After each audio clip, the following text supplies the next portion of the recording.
This is your sign to make salt dough ornaments for your baby's first Christmas. So let's take a look at how to make them.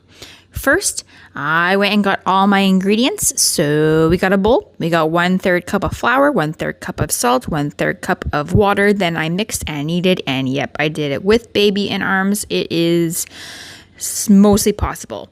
Then we're going to roll it out, and I recommend doing it onto parchment paper. I actually did it onto watercolor paper because I forgot it inside and I thought it'll be fine. It wasn't.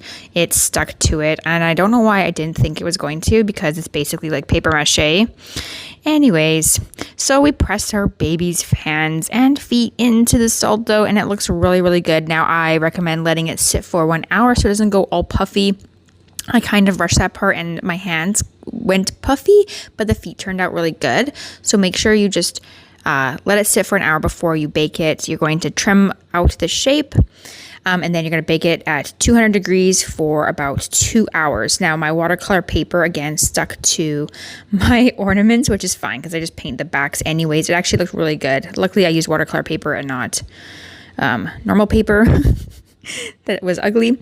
Anyways, so then we just take our ribbon after we cut it out, we put it in, and then I'm going to write the baby's name, add a couple doodles in some permanent fine tip marker, and then because I used watercolor paper, that means that I could also use watercolor paints on it, which I really was excited about this part. So it was actually a happy accident, and I like it. So if you like the look too, go ahead and do that. And then you got some really cool ornaments that are memories for your Christmas, perfect for gifts, perfect for your tree.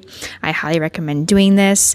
Just keep in mind that you should let it sit for an hour, and then you're going to bake it at 200 degrees for a couple hours and then let it cool.